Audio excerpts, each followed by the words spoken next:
Ahora, tocando un poquito este tema y desmenuzándolo, vamos directamente a ese pasaje que dice de que nadie sabe el día y la hora que nadie sabe. ¿Qué es esto?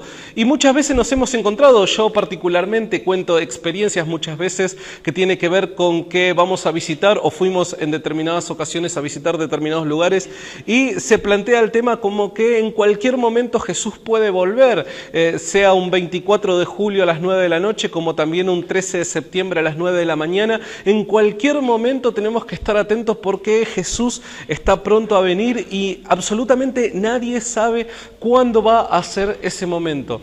Seguramente nosotros no vamos a saber nunca específicamente el momento en el que Jesús regrese, pero sí queremos hacer una clara referencia y aclarar un poquito el lenguaje que utilizaba Jesús para que los judíos del siglo primero pudieran entenderlo. ¿Qué es esto de el día y hora que nadie sabe? En el lenguaje de aquel entonces, ubicándonos en el contexto israelita, un pueblo que quizás iba acompañando una tradición de las escrituras durante más de 1500 a 2000 años ya de historia, nos encontramos con este dicho que para aquellos judíos era habitual, el día y hora que nadie sabe. ¿A qué Jesús estaba haciendo referencia?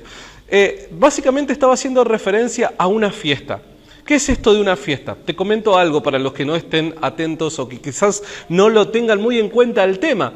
Las fiestas eran 7 fiestas del Señor. En aquel entonces, en el libro de Éxodo, podemos encontrar de que Dios manda a los israelitas a celebrarle fiesta en el desierto. ¿Cuál era esa fiesta? Era la fiesta de la Pascua. Pero no solamente la fiesta del Señor era la Pascua, sino que eran 7 fiestas. Fiesta de la Pascua, fiesta de los panes sin levadura, fiesta de las primicias, fiesta del Pentecostés, trompetas, tabernáculos y el último día era el día de la expiación, no de forma cronológica, pero sí después lo vamos a ir tocando en forma más clara. Ahora, estas 7 fiestas tenían una orden, era una orden específica en la que todos los judíos la tenían que respetar.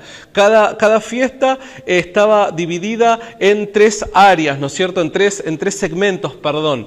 Eran las fiestas de la primavera, en donde se le llamaba comúnmente la fiesta de la Pascua, que englobaba también las primicias y los primeros frutos. Luego estaba la segunda mitad, por así decirlo, que era la del Pentecostés. Y luego al final las fiestas del otoño, las del principio de año, que caían más o menos en septiembre o octubre, que era comenzando con trompetas, luego seguía el 10º día, el día de la expiación, y luego a la semana siguiente empezaba la fiesta de los tabernáculos. Jesús tenía que cumplir cada una de las profecías dadas en el Antiguo Testamento.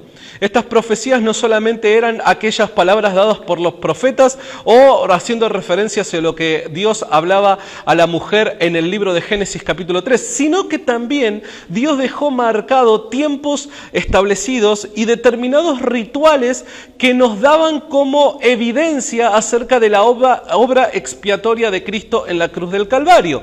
¿No les llama la atención de que Jesús tuvo que morir específicamente en la fiesta de la Pascua y lo tenían que enterrar antes de que se oscureciera, porque si no ya pasaba al día siguiente, que era el día de reposo? Jesús también resucitó el día de los primeros frutos. Él fue enterrado en el día de los panes sin levadura. También la iglesia en aquel entonces recibió el Espíritu Santo específicamente en el día de Pentecostés. ¿Por qué es que Dios se manifestó y se expresó a su iglesia guardando tan específicamente estos tiempos? ¿Será porque hay un mensaje secreto para aquel entonces en donde Dios quería revelar su voluntad y cómo iba a ser el plan de redención para la humanidad en aquel entonces? Y nos dejó plasmado un mensaje llamado las fiestas. Ahora, ¿qué tiene que ver esto con el día y hora que nadie sabe? El día y hora que nadie sabe básicamente estaba haciendo referencia a la fiesta de las trompetas. ¿Por qué era el día y hora que nadie sabe? Recordemos que hace 2000 años atrás no existían los satélites o todo el material tecnológico que tenemos hoy. Nosotros sabemos hoy, quizás de acá a 15 días, cuál va a ser la temperatura del día, si va a llover o no va a llover. Pero en aquel entonces no lo sabían. Y había particularmente entre los meses de septiembre y octubre octubre, 2 días en donde la luna no aparecía. Recordemos de que los judíos de aquel entonces guardaban un calendario lunar. Y cuando la luna no aparecía en el cielo, era un tiempo de 1 o 2 días donde se encontraban perdidos en el tiempo, porque no sabían cuándo es que la luna iba a aparecer. Cuando la luna aparecía, cuando ese haz de la luna aparecía, eso marcaba el nuevo año en el calendario israelita. Y dice de que los sacerdotes enviaban a la colina a 2 shofaristas, a 2 personas que estaban velando para prestar atención en el momento justo en donde la luna apareciera con su haz de luz. Y cuando la luna aparecía, dice que los shofaristas tocaban los shofares, esos cuernos, ¿no es cierto?, que se utilizaban como trompetas, y automáticamente eso era una señal de que un nuevo año, un nuevo tiempo comenzaba. Esta fiesta se celebraba en el primer día del mes civil del año judío y era llamada la fiesta de las trompetas. Esto daba comienzo e inicio a la temporada primaveral y a su vez lo que era la expectativa de la lluvia tardía, la lluvia del 7º mes. Ahora, ¿qué tiene que ver esto con el día o con el tiempo en el que vivimos nosotros? No es porque estemos guardando o celebrando rituales judíos del siglo I, sino porque nosotros entendemos de que las fiestas, las temporadas de Dios, los Moadim, como se llama en el hebreo, fueron establecidos aún antes de que la nación israelita naciera. Desde el principio en Génesis capítulo 1 nosotros vemos que al crear el sol, la luna y las estrellas, Dios dice que es para que podamos tener conocimiento de los tiempos y temporadas. La palabra temporada en el hebreo es la misma que se utiliza para hacer referencia a las fiestas. Ahora, Jesús dejó claro de que el día y hora que nadie sabe era el día que Él se iba a expresar en su segunda venida.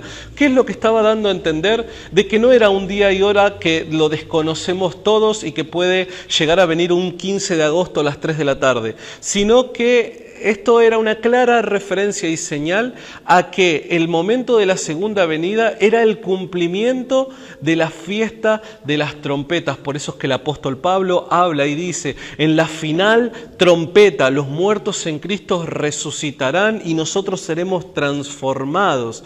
Ahora, a su vez también nos encontramos, y para ir finalizando con el capítulo 5 del libro de Primera de Tesalonicenses, donde dice el apóstol Pablo a la iglesia de Tesalónica, con respecto a los tiempos y las temporadas u ocasiones, según la Biblia que estés utilizando, no tienen necesidad que yo les explique. ¿Por qué? Porque el apóstol Pablo fue alguien que enseñó los principios, no israelitas ni judíos del siglo I. No es que Pablo andaba judaizando, para nada. Pablo dice de que tanto judíos como gentiles en Cristo ya no son más una raza separada, sino que es una raza completamente nueva en el Cristo. Así que Pablo estaba enseñando principios. ¿Cuáles eran estos principios? Los principios establecidos en la palabra aún antes de que el pueblo israelita naciera. Búscalo en internet, búscalo, cerciorate de que lo que te estamos diciendo es así. Ya te digo, nosotros no somos dueños de la verdad en absoluto, pero sí consideramos de que quizás podemos generar un aporte, un punto de vista copado, algo que te sume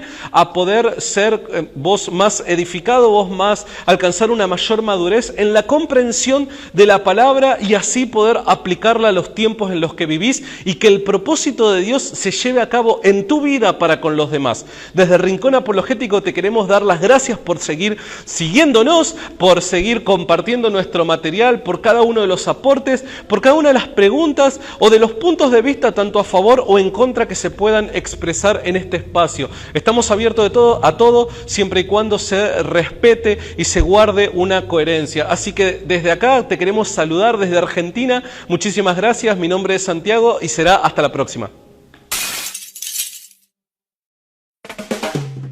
Me dicen que soy loco porque tomo muy en serio un libro demasiado antiguo y lleno de misterios. Me dicen que no puedo tener fe, que necesito algo concreto. Me dicen que estoy loco pues confío demasiado en algo que no he visto y que no ha sido comprobado. Me dicen